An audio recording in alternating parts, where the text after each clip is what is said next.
Red everywhere. That trade, the one you knew was a winner, just imploded. Took a chunk out of your account. Your stomach drops, heart's pounding, maybe your palms are sweating. You feel that heat rising in your chest, that tightness in your jaw. It wasn't supposed to go down like this. You follow the rules, mostly, right? But forget the rules for a second. Forget the strategy. All you can think is, I gotta make that back now. That little voice screams at you, one good trade, just one. Find another setup, quick. Go bigger this time. Get it all back and then some. Show the market who's boss. Sound familiar? That, my friends, is the siren song of revenge trading.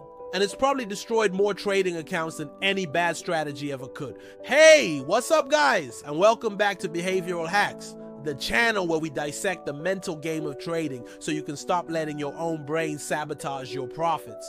Today we're tackling one of the biggest, most common, yet weirdly ignored psychological traps in trading. The revenge trading death spiral. That desperate, impulsive need to jump right back into the market after a loss, driven purely by emotion to instantly recoup what you just lost. Why do we ignore it? Because admitting it feels like admitting weakness.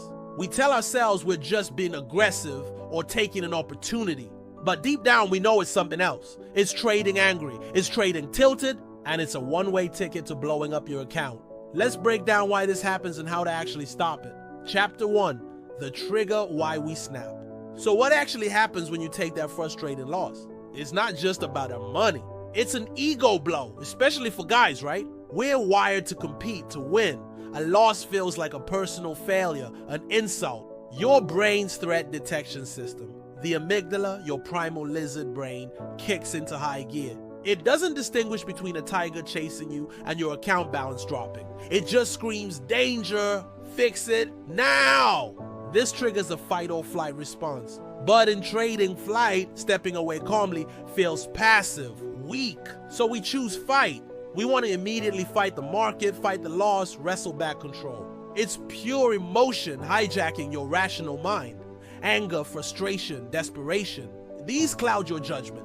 Your carefully crafted trading plan? Gone. Risk management? Out the window. You're not trading your strategy anymore. You're trading your pain. You feel the market owes you, and you're gonna take it back by force. That's the trigger. The emotional reaction demanding immediate, forceful action. Chapter 2. The lies we tell ourselves. Okay, so the trigger fires, but we're smart guys, right? We don't just act blindly, or do we?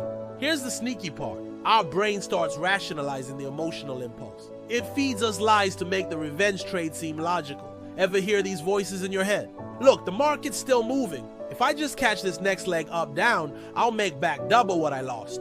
Okay, that last one failed, but this setup looks perfect. It's basically guaranteed. This is trading. You gotta be aggressive sometimes. Take risks. Okay, I'll go in small this time, just to get a feel.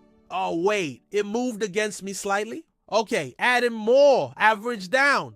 These aren't logical trading decisions, these are excuses. These are justifications your emotional brain feeds your rational brain to get you to pull the trigger on a trade you know deep down violates your rules. You're lying to yourself to feed the emotional beast. The downward spiral, how it gets worse. And this is where the death spiral part comes in. Because revenge trading rarely works. Usually it makes things catastrophically worse. Here's how the spiral tightens. Poor trade quality. You're emotional, so you take subpar setups you normally ignore. Your analysis is rushed or biased. You enter impulsively. Increased risk. To make it back fast, you often increase your position size way beyond your normal risk parameters. One bad trade can now cause significantly more damage. Ignoring stops. You set a stop loss, but when price gets close, you move it. Just give it a little more room, you tell yourself. You're so desperate not to take another loss that you let a small loser turn into a massive one. Compounding losses. The revenge trade inevitably fails. When? Because it was a bad trade to begin with, leading to another loss, often bigger than the first. Now you're even deeper in the hole. Increased desperation. The pressure mounts. The anger turns into panic. You feel trapped. You might double down again, taking even more reckless trades. Emotional burnout and account blow-up. Each failed revenge trade chips away at your mental capital. You become exhausted, demoralized, and make increasingly worse decisions until, boom, margin call, account wiped, game over.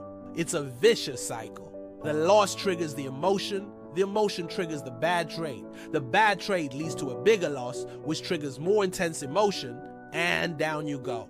Chapter 4, Breaking the Cycle, the Behavioral Hacks. Alright, enough doom and gloom. How do we actually stop this? It's not about having zero emotions.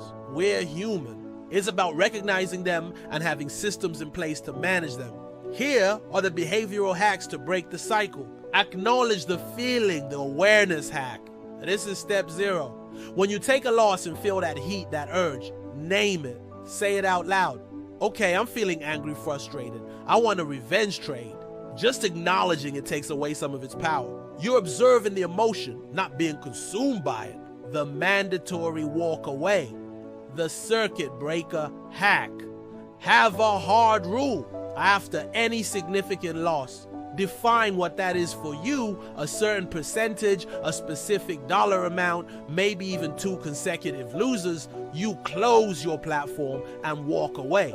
Minimum 15-30 minutes. Go outside, grab water, listen to music, do push-ups. Anything to physically break the state and let the emotional wave pass. Crucial step. Stick to your damn rules, the discipline hack. Your trading plan isn't a suggestion, especially not when you're emotional. Entry criteria, exit criteria, position sizing, max daily loss. These rules are designed by your rational self to protect you from your emotional self. Print them out, tape them to your monitor. Do not deviate, especially after a loss. Redefine winning, the acceptance hack. Trading isn't about being right on every trade. It's about executing your strategy flawlessly over the long run. Losses are a business expense. They are part of the game. Accept them. A loss where you followed your rules is not a failure. A win where you broke your rules is a failure, even if it made money, because it reinforces bad habits. Focus on process over outcome. The post-mortem meme, not the rumination. The learning hack. After you've cooled down, see hack number 2. Review the losing trade objectively. Did you follow your plan? If yes, okay, it was just a losing trade, part of the probabilities. If no, why did you deviate?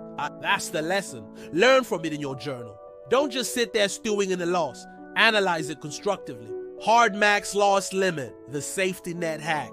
Have a non-negotiable maximum amount or percentage you're willing to lose in a single day or week. Once you hit it, you are done. Period. No overrides. This physically prevents the death spiral from getting out of control.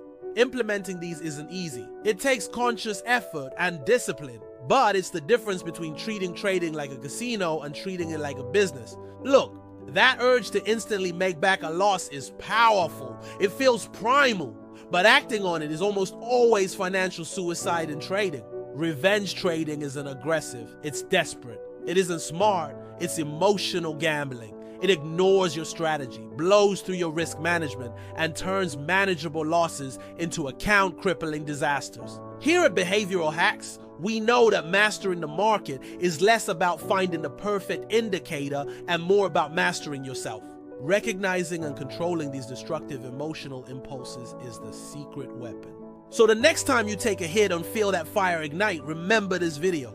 Remember the death spiral.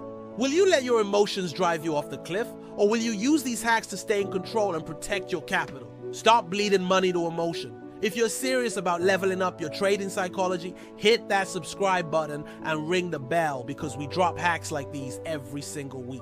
And here's your first action step. Go down to the comments right now and tell me, have you ever fallen into the revenge trading trap? What happened? Sharing it helps you process it and helps everyone else learn. Don't let your lizard brain manage your money. Take control. I'll see you in the next video. Stay sharp.